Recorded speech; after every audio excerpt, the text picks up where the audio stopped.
Good afternoon and welcome to IndexUniverse's Expert Series webinar. Don't get caught in a value trap, a closer look at the CAPE ratio. My name is Ollie Ludwig. I am the managing editor of IndexUniverse.com, the most public face of IndexUniverse LLC. I wanted to say before we get underway to pay attention to the lower right of your screen. There you can enter any question you may have at any time during the presentation. Welcome everybody, and I'm glad to say that I am joined by Professor Robert Shiller, Professor of Economics and Finance at Yale University, and perhaps most germane to the current environment that we're living through, the developer of the S&P Case-Shiller Home Price Index, which everyone is watching closely since the downturn that we've been through emanated straight from the real estate sector. Professor Shiller is also a best-selling author of books including Finance and the Good Society, Animal Spirits, and Irrational Exuberance. I am also joined this afternoon by Lawrence Black, head of EFS Qualitative Indices Strategies at Barclays Capital, and he is responsible for the development and product management of equity index products. He also worked at ABN AMRO. He was working on equity and commodity indexes with well-known figures, including Professor Shiller himself and Jim Rogers. All this matters, this talk about indexes, because we are talking about the Barclays ETN plus Shiller CAPE ETN today that trades on the New York Stock Exchange under the symbol CAPE, as in CAPE. And Barclays itself, as you may know, is one of the biggest ETN sponsors in the United States. It has about $6 billion in assets under management and 78 products that are branded with the ETN Plus, that is the brand of the CAPE ETN we're talking about today, as well as a host of IPATH products. Now, I won't belabor you with the details of the CAPE ratio, which Professor Shiller and Lawrence Black will get into in a moment. It stands for the Cyclically Adjusted Price Earnings Ratio, and you need only know that it was developed in the 80s. And to paint in broad brushstrokes here, this is another way to access the large cap universe of U.S. equities. And this is a very interesting zone of the investment markets currently, given the anxiety that persists in the aftermath of the great downturn we've just been living through. And some of the more successful product launches in recent years have sort of focused on this enhanced beta section that targets the large cap sector. And the other piece of the large cap universe that resonates very much with investors is the fact that with interest rates so low, large cap equities are being viewed as a bastion of stability and even in some cases a source of income in terms of dividend streams. We'll also get in a little bit into the idea of the ETN wrapper, which has its own distinct characteristics, and I will leave that to both Professor Shiller and to Lawrence Black. On that note, I want to turn over the floor now to Professor Shiller, and he can begin to get into the finer details of the CAPE ratio. Professor? Hi. So I wanted to talk about what drives the markets and what little we know about it and how we can use ratios to try to find a value. I've written, beginning with the first slide here, this is just a reminder of how volatile the different speculative markets are. The green line is the S&P 500 index. The gold line is the price of gold, and the black line is oil, and the brick-colored line is the Case-Shiller S&P Case-Shiller Home Price Index. And you can see that there have been major swings in all four of these recently. The home price index would be much more volatile if we represented the leverage that most people go into it with. During this crisis, it was often more than 10 to 1. So that was a highly volatile market as well. Now, the embarrassment for economics, I'm an economics professor, so to call it an embarrassment for my profession, is that we still don't know very well what drives these speculative markets. And the view that I have been developing over decades now is that it has something to do with human psychology Of course, this is not, I'm not the first one to suggest this by any means, but I'm developing this. The next slide shows the books that I've written, a couple of the books. In 2000, I published a book, Irrational Exuberance. It was timed right for the peak of the market then, luckily. And I talked about overpricing of the stock market, and the psychological reasons for it. The title of that book comes from a speech given by Alan Greenspan in 1996.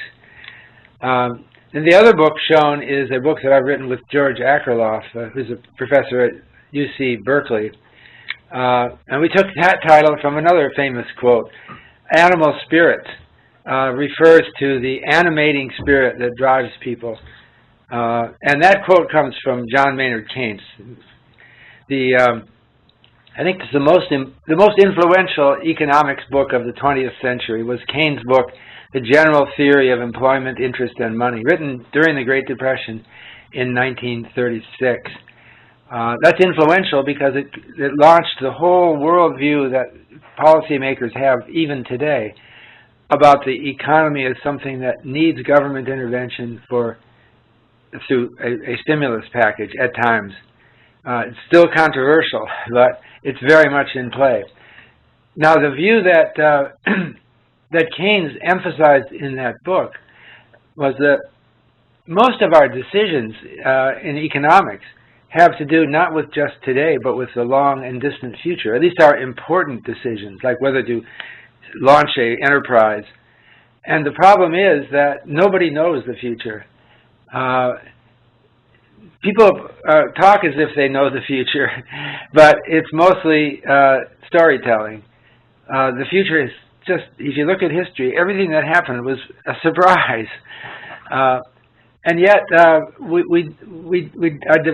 emotions develop around these views of the future. So the word animal spirits, which actually goes back to ancient Rome, spiritus animalis, refers to just it's a broader concept than confidence. Confidence is another good word to use, but it seems to me that it's more visceral. When your animal spirits are high, you are ready to launch a business, and you think everything is go, and you think that others around you are ready to go. And that gets destroyed in a recession or at times like this.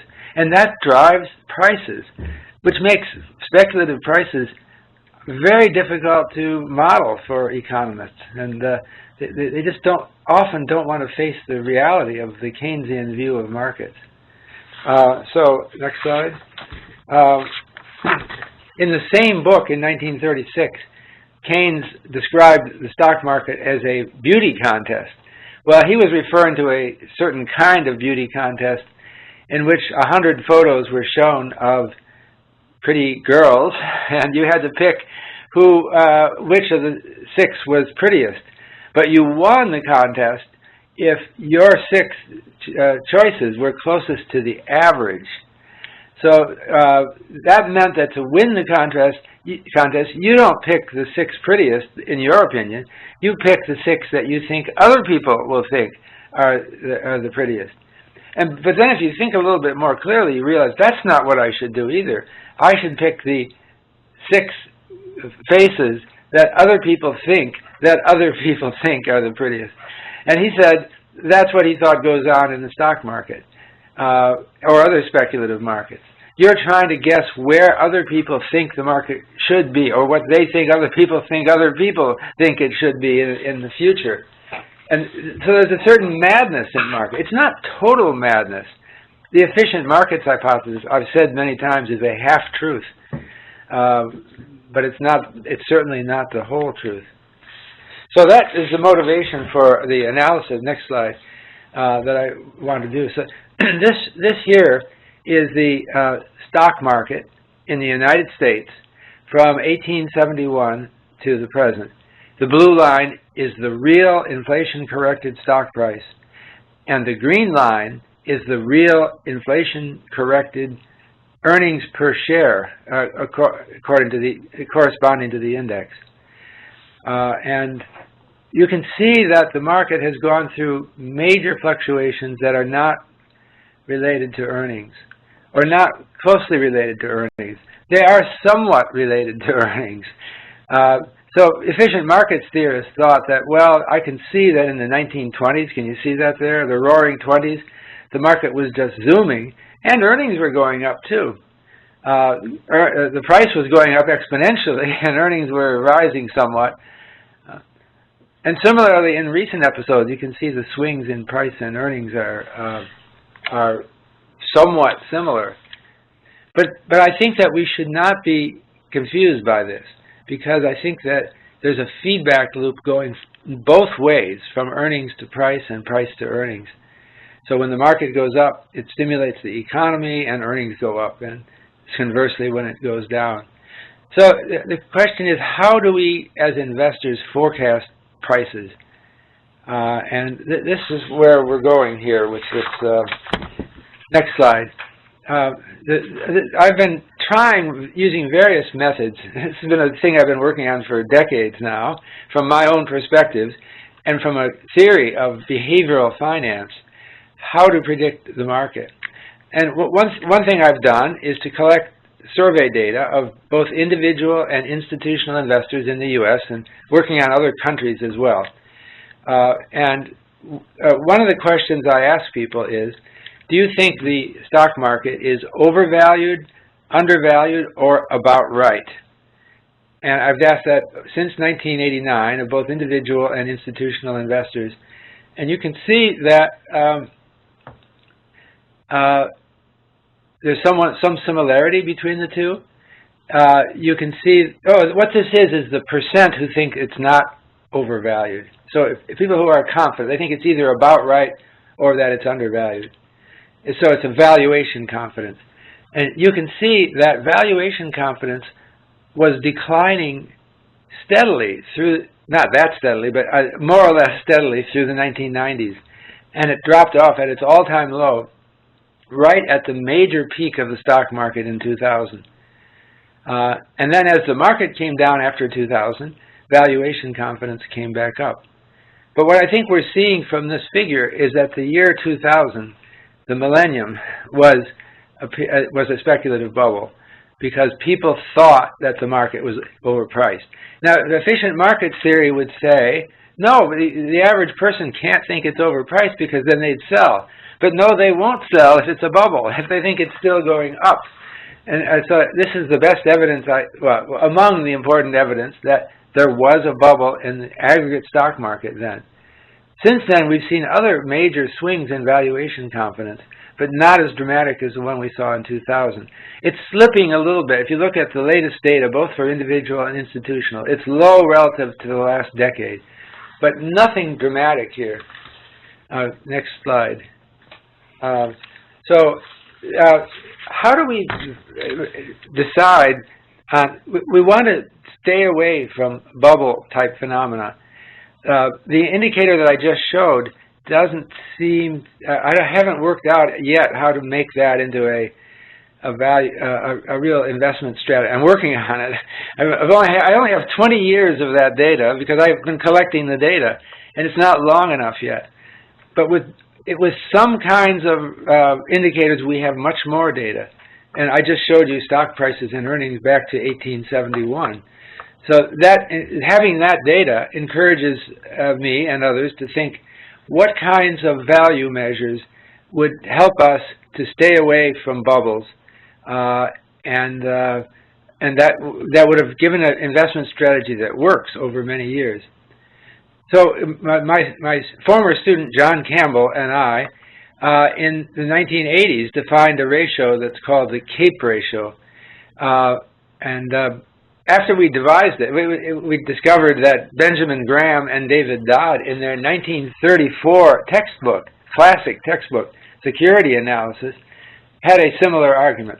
So what Graham proposed is that people should look at price divided by an average of earnings of not less than 5 years, and preferably 7 to 10 years. And the reason is that there's a business cycle that imparts, as I just said, a volatility to earnings, so that they are not, today's earnings are not a good measure of the fundamental value of a company. They're too noisy. So he wanted to average out over the business cycle, longer, some rate, at least 5 years. So what we did was only slightly different from that. We did it in terms of real earnings and real price. And we chose a 10-year average of earnings. And so that really, if you take a 10-year average of earnings, that really does average out the business cycle fluctuations. And we think it gives a good measure of value. Next slide. So this slide on the blue line shows the cyclically adjusted price-earnings ratio for the United States back to 1881. We have to start in 1881 because we need 10 years history to devise the, and the earnings data start in 1871. And you can see that the ratio has been, well, it shows some major peaks. They're kind of rare in history. You see the 1901 peak, the 1929 peak, the 1966, and 2000 peak. Now, the first thing to understand is that that is not driven just by interest rates, because also shown on the chart is the long-term interest rate. That's the red line. It has a very simple pattern. It's kind of amazingly simple, like there's two humps. It's kind of M-shaped, right? Well, it's sort of a lopsided M. We had a peak right after World War I, and then we have another one in 1981. It's so amazingly simple, but it doesn't correspond to the CAPE. The CAPE is something different. It's not just changing discount rates. It has something to do with changing attitudes. We think animal spirits or irrational exuberance. So it seems logical that if you're going to invest well, you want to stay away from high CAPEs, and that's what Campbell and I showed. So if you skip the, yeah. So this is a diagram that John Campbell and I presented before the Federal Reserve Board in December of 1996, except that we didn't have the red dots, which are updates. It didn't have, well, it was 15 years ago, so we didn't have all the data. We must have made an impact on this because Alan Greenspan, 3 days later, gave his irrational exuberance speech. So at least I like to imagine we had some influence. But if you look at the chart, now what's on the horizontal axis is the CAPE ratio for the United States using the Standard & Poor's Composite Index. And on the vertical axis is the subsequent 10-year real return, annualized.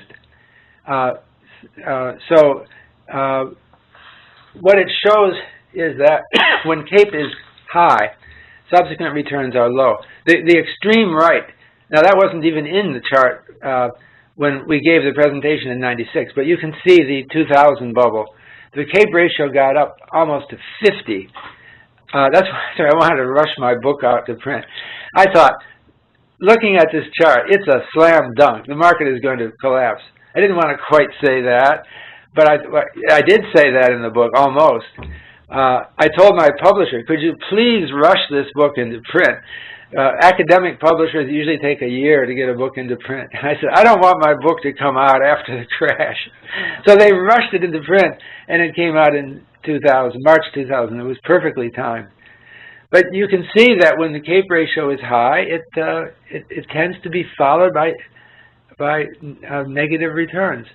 And when it's low, like we can see it was below 10 on a number of occasions, and subsequently had very high returns. Now, it's not a perfect fit. The correlation coefficient between the X and Y variables is about minus 0.55. So it's not great, but it's certainly not zero.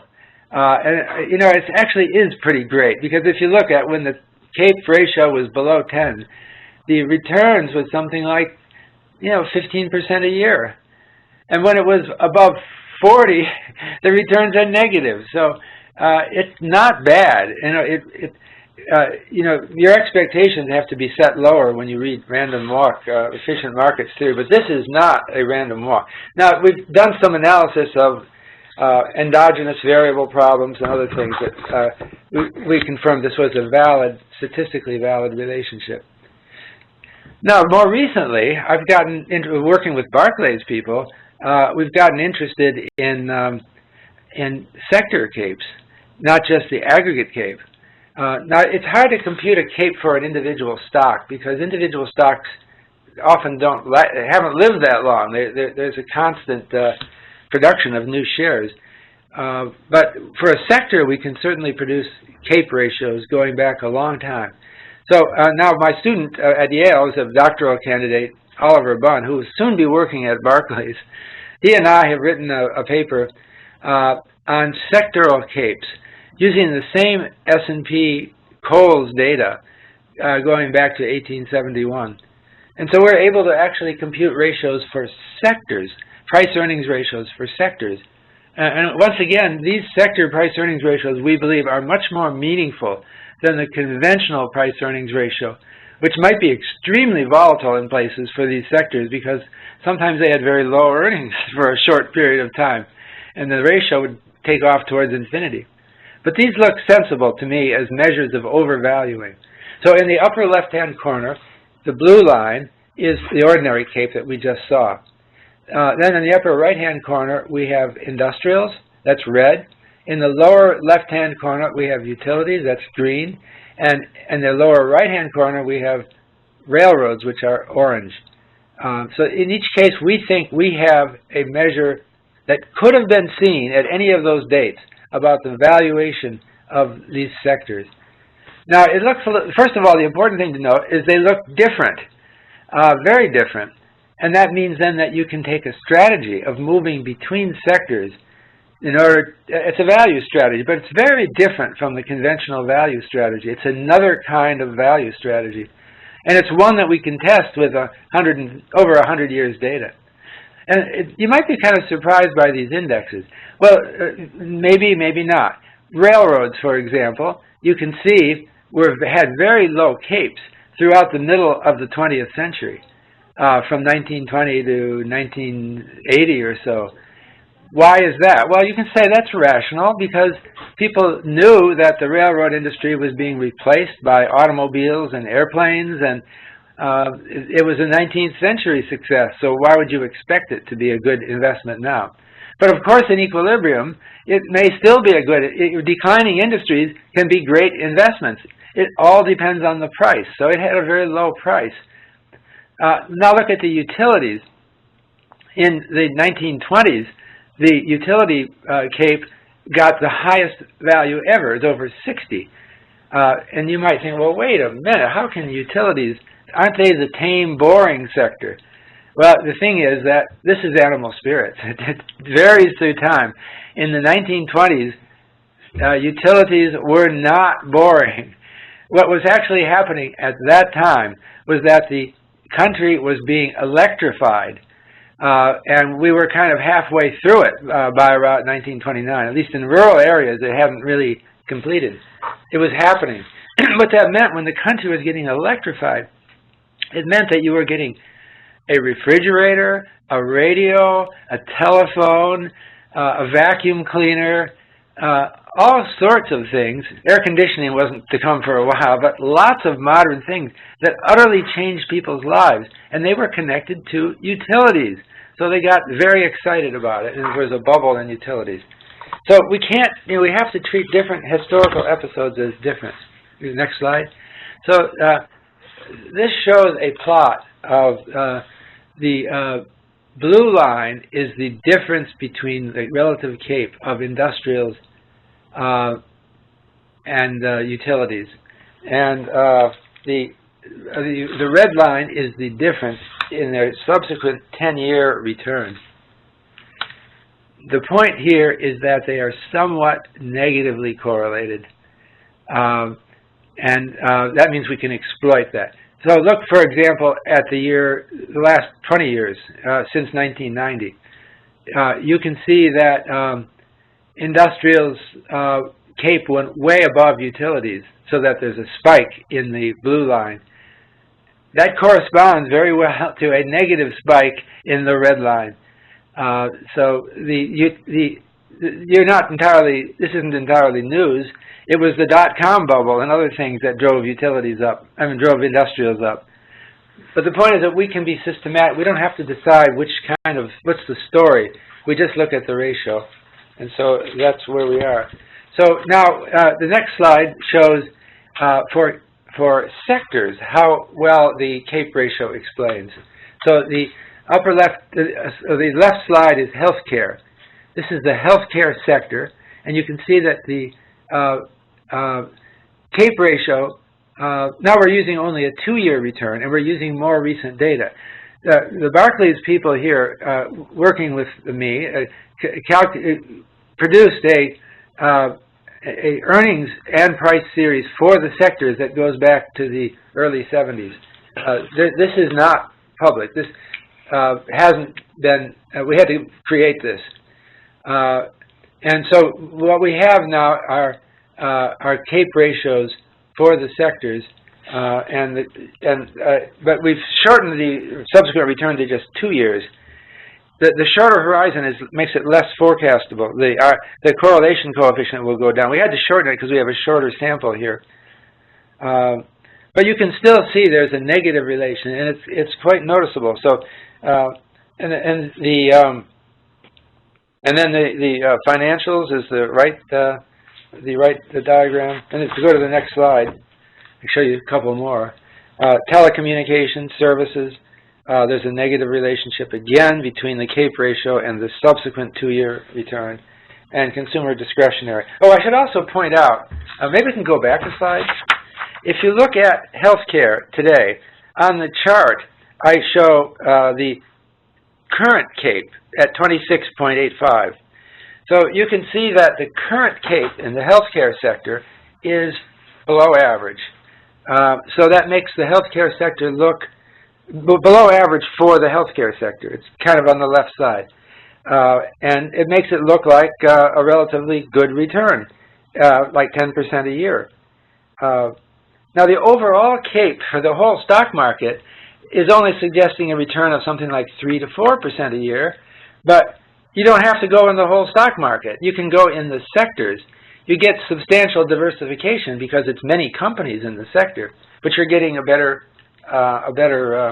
expected return. And financials, you can see that the CAPE is 14.85, which is, again, very much on the left side of the diagram, suggesting a return. I'm just trying to read it, something like 8% a year. I'm just reading from the diagram. But then if you go to the next page, look at telecommunication services. Here, the current CAPE is up to almost 41. So it has a very high CAPE. And it's high relative to its own past CAPEs.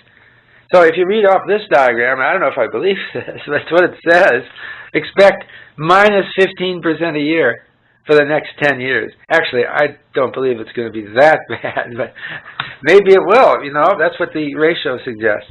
And then consumer discretionary has a CAPE of 44.21. And if you look at that on the horizontal axis, that's very much toward the right-hand side of the diagram. It's not the extreme right, but it's very much on the right-hand side. So these look like poor sectors. So the investing idea is very simple. You're avoiding overpricing. You're going to go into sectors that aren't overpriced. And our measure of overpricing is very different from the conventional measure that value investors have been using for decades now, things like price-to-book value or conventional price-earnings ratio. So we have a better measure. This led us to our product with working with people at Barclays, Lawrence Black, Anthony Lozanas, Cenk Ural, and others. It's a product that well, we've generated an ETN, which was launched last fall on the New York Stock Exchange with a ticker symbol CAPE. And what it does is it selectively invests in sectors according to CAPE, and also momentum, as I'll describe in a minute. So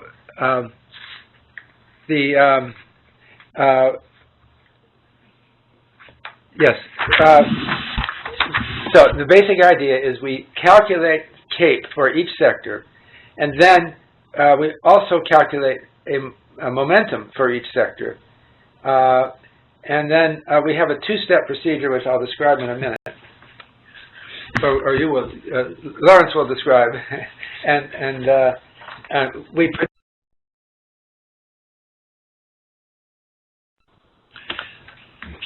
thank you for Professor Shiller. We'll come back to you for some questions there.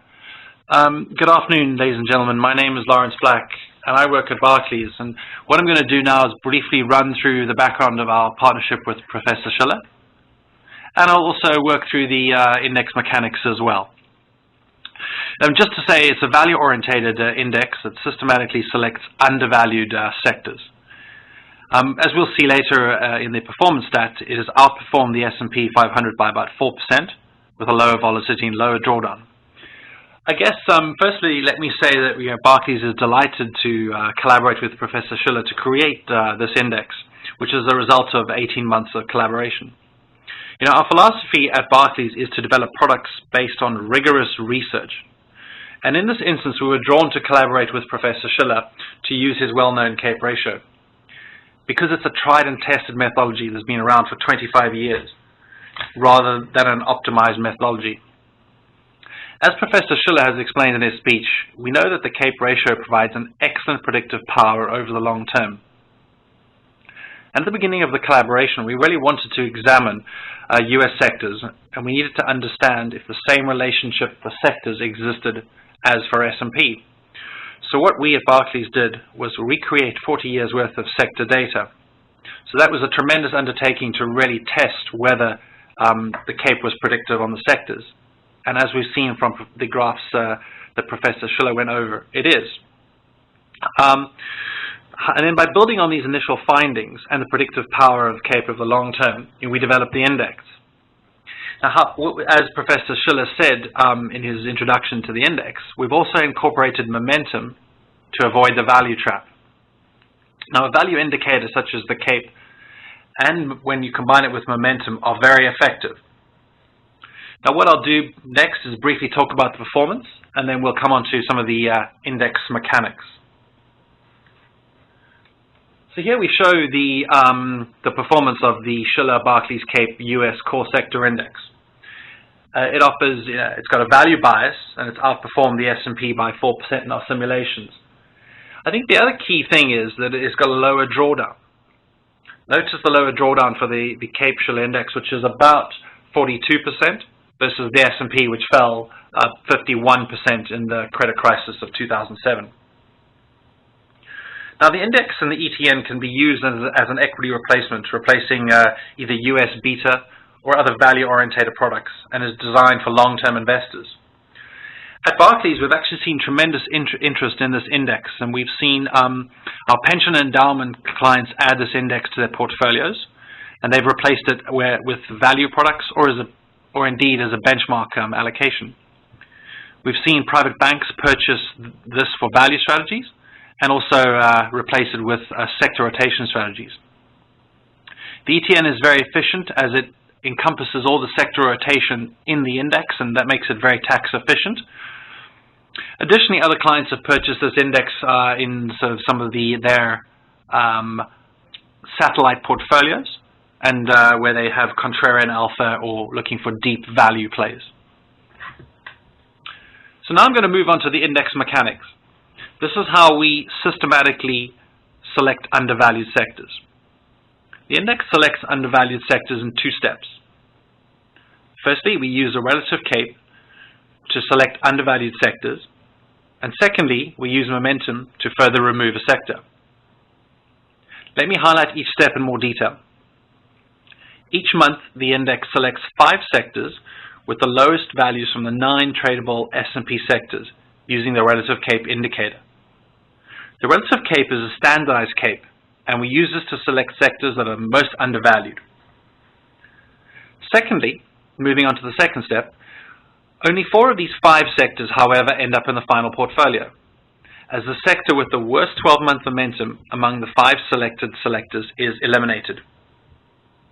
This momentum filter, which helps us identify the sector with the worst market sentiment in recent history, helps us in addressing the so-called value trap, constituents of a value portfolio that are undervalued but may continue falling.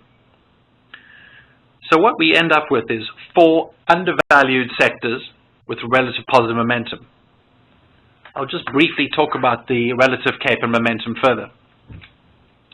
So the relative CAPE, we use this to select sectors, and the reason we developed the relative CAPE is that while the CAPE ratio can provide useful information about future sector returns, absolute CAPE ratios are not necessarily comparable between sectors. So for example, the material sector usually trades between 15 and 35, while the information technology sector trades at a relatively higher CAPE of between 30 and 110. So if we had a sector selection strategy that just looked at these two sectors, you would always choose materials, as because this would give you the lowest CAPE ratio, but it's not necessarily the cheapest. So therefore, to make the CAPE ratio more comparable across sectors, we developed the standardized CAPE, or what we call the relative CAPE indicator. Now we calculate the relative CAPE in the following way. We divide a sector's CAPE ratio at any given point in time by the 20-year historical average of the sector's ratio. We also smooth it. So this ratio tells us if a sector is over or undervalued relative to its own past. Now Professor Shiller designed this ratio, and we wanted to use a 20-year historical average to really look through a business cycle. As if you recall, Professor Shiller said that a one-year PE ratio that much of Wall Street looks at is far too short. So to recap on this step, we use the relative CAPE ratio to select the 5 cheapest sectors from the 9 S&P sectors. Moving on to momentum. We use momentum, as I said earlier, to eliminate the sector with the worst 12-month performance. Now we do this to avoid the value trap. So let me give you an example of the value trap. If you were using the traditional PE and examine the financial sector in 2007, midway through the financial crisis, financials may have looked attractive as the PE would have halved. However, if you bought them when they dropped 50%, you would not have done too well, because as we know, financials dropped about 85%. So that's an example of the value trap, where something may, according to a fundamental analysis, seem like it's got cheaper, it can continue to fall. Another example you could think about is BlackBerry. That was trading at about 140, and when it dropped to $70, the PE would have looked a lot more attractive than it did at 140. So you may have purchased it because you thought it's cheap. However, BlackBerry, as we know, went down to 10. So that's an example of the value trap. So the point is that some stocks can look cheap, but they can get cheaper before they mean revert or improve. Thus we use momentum to try and avoid the value trap, and we remove one sector with the worst momentum. Now what we show on the next page is sort of the value add from each step. So if I start off on the left-hand side with the S&P 500, you can see over this period that it returns 7.8. And then if I look at the returns from just the 5 sectors that we believe are always the cheapest using the relative CAPE, this is rebalanced monthly, we see that the returns are 10.8. So we get a 3% sort of value add from using the relative CAPE ratio that we've designed with Professor Shiller. And then if I move to the next step, which is actually the index returns, by removing the one sector with the most momentum, we go from 10.8 to 11.8. So we get a further 1% kick in returns. However, actually using momentum is always very helpful in avoiding large drawdowns as well, and reducing the volatility. Now what I'm going to show is the index versus the S&P 500, and here the bars represent any outperformance of the index. So what you can see is that this index actually does well in many markets. It does well very well in a down market, in a flat market, and a mild up market. This index won't do well in a raging growth bubble.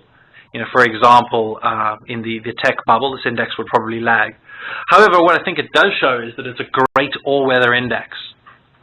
And actually, we're particularly pleased with its recent performance, given how the market has been going up. It's a bit of a bull market, yet the index has been matching this and even actually exceeding it. So it's been doing very well. So now, just a brief summary. We're very pleased to have collaborated with Professor Shiller to create this index, and I think that it really is an index that does a very sensible thing. It purchases systematically undervalued sectors. I mean, if you're thinking about purchasing a benchmark index, in that benchmark index there can be hundreds or thousands of stocks, and some of those stocks are cheap, but some are maybe averagely priced or even expensive. So why would you want to buy that? You should always look for things that are undervalued. So that's what this index does in a very clear and transparent two-step process that we've described. As we've described, it has returned annualized 4% over above the S&P with lower volatility and a lower drawdown. The other unique thing in the course of our collaboration with Professor Shiller, we have recreated the 40 years worth of sector earnings and returns, and that's not commercially available. So we've sort of and tested with Professor Shiller, we've sort of moved forward academically whether the CAPE ratio can be applied to sectors, and it can. I mean, interestingly as well, we've also tested this on European sectors, and we've tested exactly the same methodology on European sectors, and it performs very well. We'll be bringing out an index on that shortly as well. So in summary, the index and the ETN can be used as an equity replacement, replacing either US beta products or other value-orientated products. And it's designed for long-term investors. And at Barclays, we've seen much interest from institutional and private banks and RIAs. And we believe it's a useful addition to a portfolio due to its all-round, all-weather qualities. I'm going to hand over to Professor Shiller for sort of brief closing remarks, and then we will take some questions. Okay.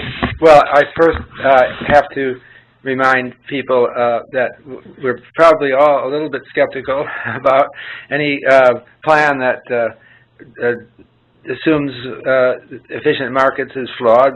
The efficient markets theory is, as I said, a half-truth. And it's hard to beat the market. It's hard to know that something that you started that worked in the past will continue. One thing that we have going for us is that the past for us is a past century. So we have a longer time period that this method has seemed to work. Another thing I wanted to say is that value investing it has a long history. As I say, it goes back all the way to 1934 with Graham and Dodd, and even earlier than that in some other implementations. Obviously, you want to buy things that are underpriced. But value investing is not so easy to achieve because the indicators that are commonly used for value are not perfect. So one thought that I have is that I think that if someone has a value approach, one wants to use multiple methods. And so I think that putting in a CAPE portfolio as part of a bigger portfolio that already has a different kind of value tilt sounds sensible to me. And in fact, in Fama-French regressions, we've shown that you can see a value effect both in conventional value indicators and ours. Ours is different. It's not that highly correlated with others. So I think that it seems to me a sensible thing to do. I would do it. I would advise doing this, although you never know. But it sounds to me like a sensible thing to put into put an overemphasis on low value sectors as well as low value individual stocks. Thank you very much, Professor Shiller. We will now take some questions. Over to you. Yeah, thank you very much, Lawrence. Thanks for those comments. I particularly found it interesting, Lawrence, that you mentioned the European data set that you had been looking at and were thinking about other indices using the CAPE methodology. There were some questions that came in about that, about sort of internationalizing a global approach. So certainly that may come into focus momentarily. I wanted to very quickly address the simplest questions that have come forth. I sort of field them very quickly, and we'll move to the more granular stuff as quickly as possible. First of all, a number of our audience participants that ask whether there will be slides available yet later. The answer is yes, there will be, so worry not. And I wanted to start with a fairly straightforward question for you, Professor Shiller. The CAPE ratio, why is that a better approach in your judgment than looking at traditional PEs? Well, because PE is more, the denominator is volatile. It's affected by short-run considerations. You know, the earnings almost became negative. They became very close to negative in 2009. It doesn't make sense to think that the stock market should have dropped anything like that. We all knew that it was the crisis that was causing that. So how do you correct for that? Well, for us, it's very straightforward. You just look at a different interval. Now, you have to remember, the conventional price-earnings ratio has 1 year earnings, either lagged or anticipated. What's special about a year? Well, I can answer that. That's the time it takes the Earth to go around the sun. And if you're interested in astronomy, you would pick that out. But if you're not interested in astronomy, there's nothing special about 1 year. And so it's not like PE is natural and CAPE is unnatural. They're just, it's just a different time interval. I'm glad you're parsing the time frame here, Professor. One of the questions that came in was precisely isolating that variable. That some of the critics of this approach would say that the 5-year is more reliable and correlative than in this day and age than the 10-year due to shorter business cycles. How do you respond to that observation/criticism? Well, we're talking about sectors, and we're talking about things that are usually kind of long run. Like I talked about the railroads. And I think that, I pointed out that railroads had a very low CAPE for the whole middle part of the 20th century. And I think it had something to do with, it was a declining industry, and people knew that labor unions and management were not getting along, and regulators were politicized, and it wasn't until we had the Staggers Act in 1980 that started to free up railroads so they could do business. And it changed things kind of.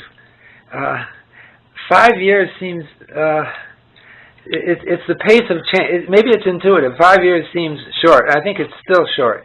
The other thing, however, I can tell you that it doesn't make a huge difference. I think 10 years works better than 5, but we could do 5 too. Okay, thank you. The point is to have a long average.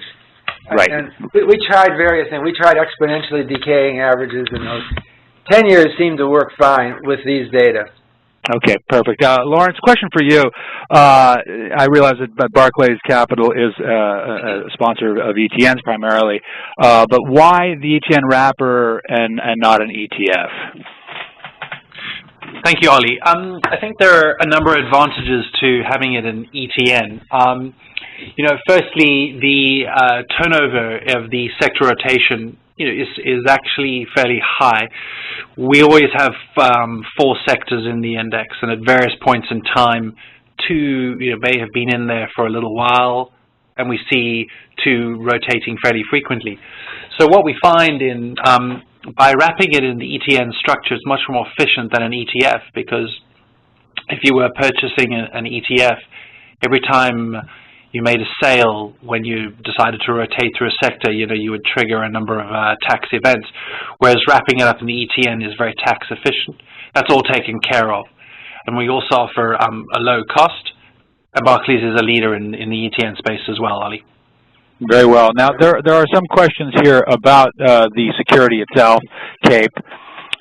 First of all, maybe just paint us a very tangible picture. What does the CAPE allocation look like just now in the current environment? And another question very specifically centered on CAPE itself. There are a number of questions coming in about the tradability of CAPE.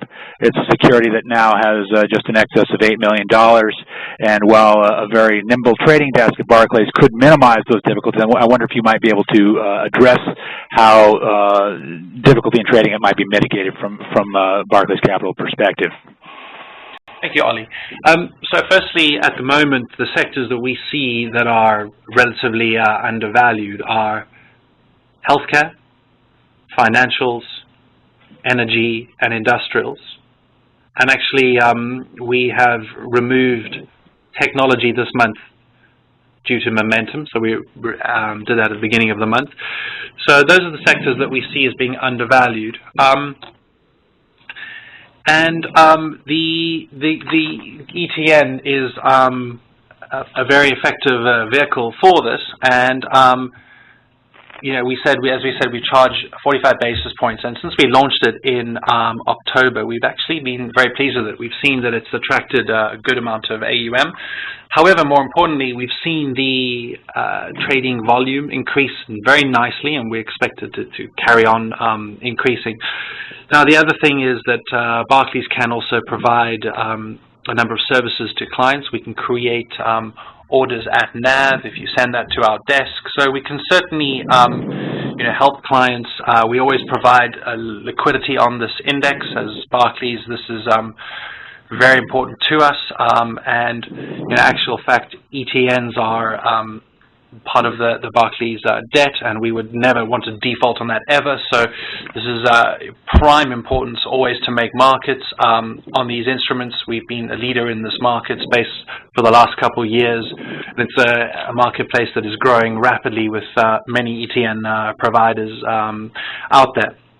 But I would say, you know, ideally, Ollie, we see this as being really an ideal strategy for an ETN because it rotates through the sectors. It provides many advantages. One, you know, systematically selecting undervalued sectors, but also there's a number of tax efficiencies at just 45 basis points. Very well. Professor Shiller, there are a number of questions coming in about internationalizing this CAPE methodology. Lawrence had touched on looking at European data. Clearly the scope of the questions is going beyond Europe, and I'm wondering if you might shed some light on how this how the research is moving forward. What does it look like, the whole approach, when you make the entire investable universe of planet Earth what you're looking at as a data set? Well, that's ultimately what one needs to do, is look at the entire planet, right?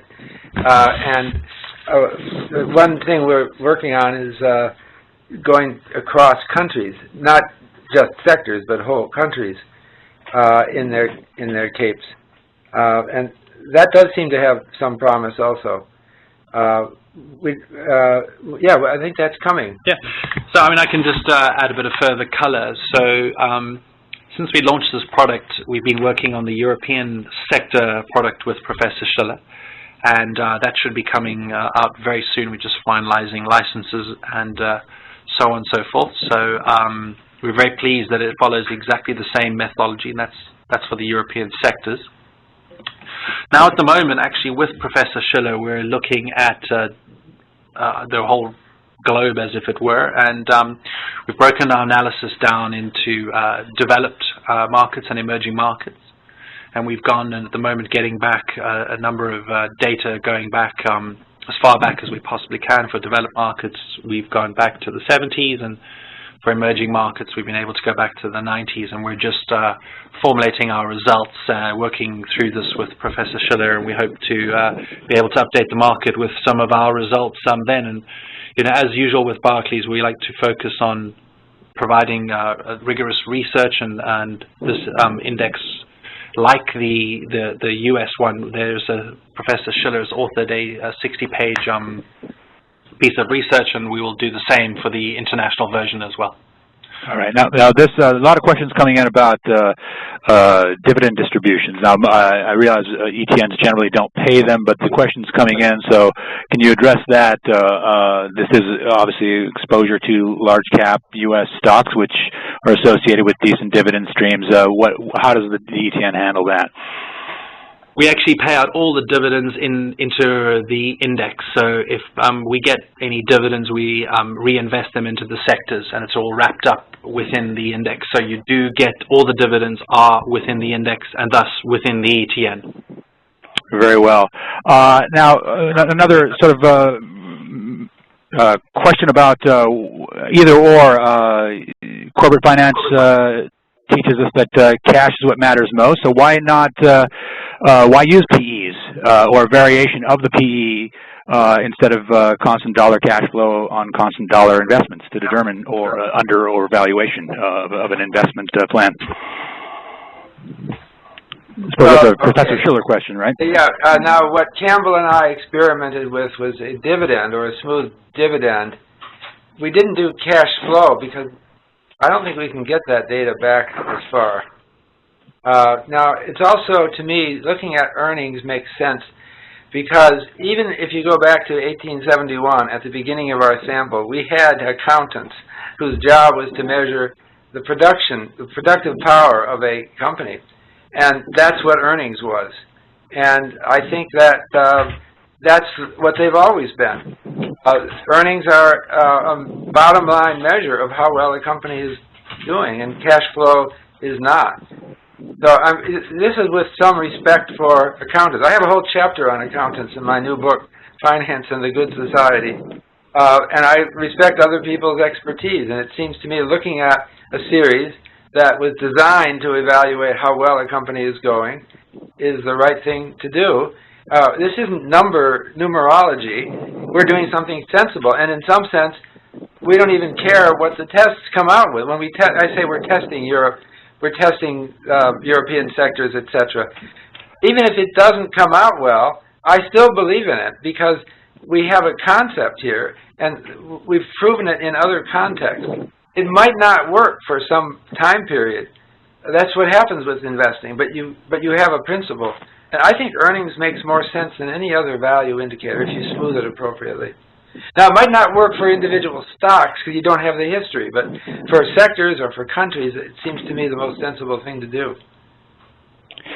Thank you very much. That about wraps up our hour. I wish we had more time for a couple macro questions. There were a few of those.